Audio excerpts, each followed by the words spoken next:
Hello everybody.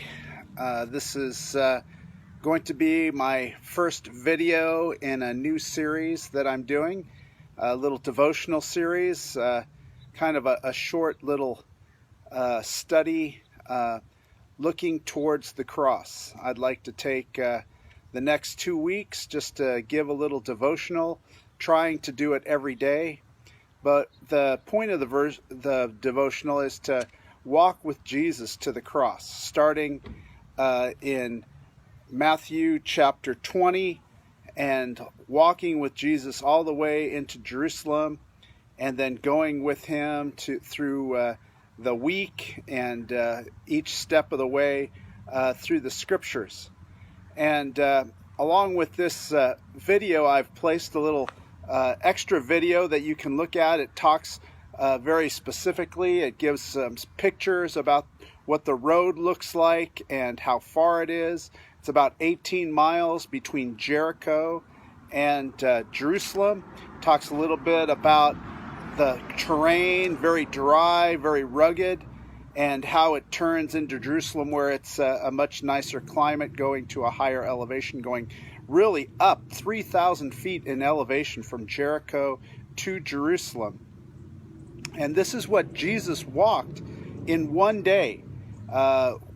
It took about 9 hours for Jesus to do that. Of course, he stopped along the way. He did various things, and we're just going to take a short part of that journey today and talk about this journey where he begins. He begins in Jericho, and we see this in Matthew chapter 20, verses 17, and it says in verse 17, "Now Jesus was going up to Jerusalem. On the way, he took the 12 aside, and he said to them, 'We're going up to Jerusalem, and the Son of Man will be delivered over to the chief priests and the teachers of the law.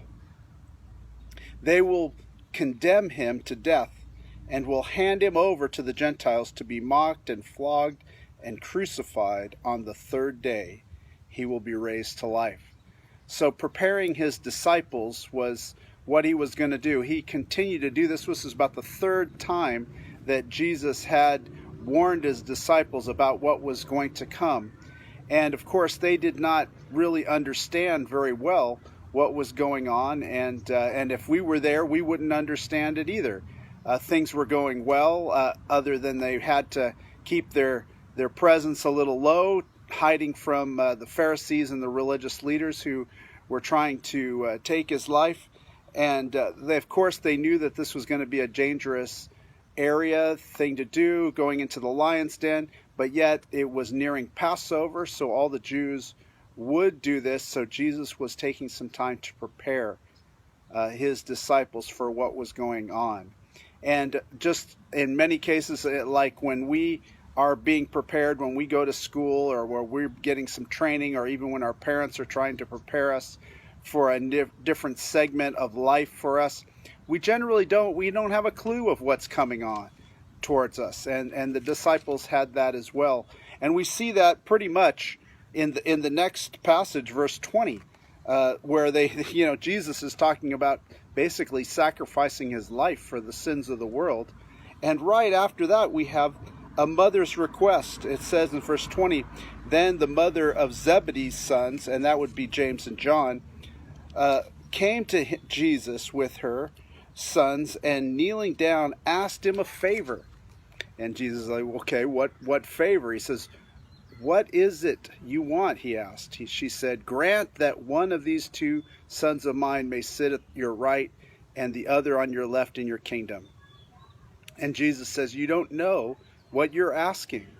And Jesus said to them, "Can you drink the cup that I'm going to drink?" And they of course said, "You bet, we're in." And you can just see that from the beginning of this journey, the disciples just had no idea. As we look at that, we're just astonished how surprised the disciples are. And I think one of the things as we go into this journey, and I think of our time right now as we are being quarantined, we have to just kind of be by ourselves. We can't go the places where we want to go. We can't meet together as a church, and a lot of times as disciples of Jesus, we just don't understand. But at the same time, we're called to trust. We must trust Jesus. We must trust that he knows what he's doing, that he will lead and guide us. And that is my prayer for you.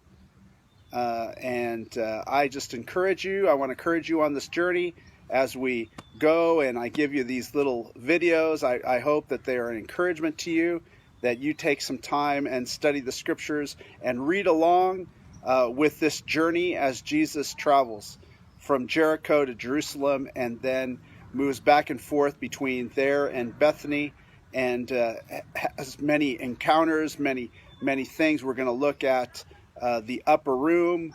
We're going to see Jesus in the Garden of Gethsemane. And as you know, a lot of these things are very dear to my heart, because recently I was able to go to Jerusalem. I was able to drive on a road that basically took you from Jericho to Jerusalem. I saw the territory. I saw how dry and barren it is. But in essence, it's just an exciting time. So I hope this would be an encouragement to you. May the Lord bless and keep you in this time. Amen.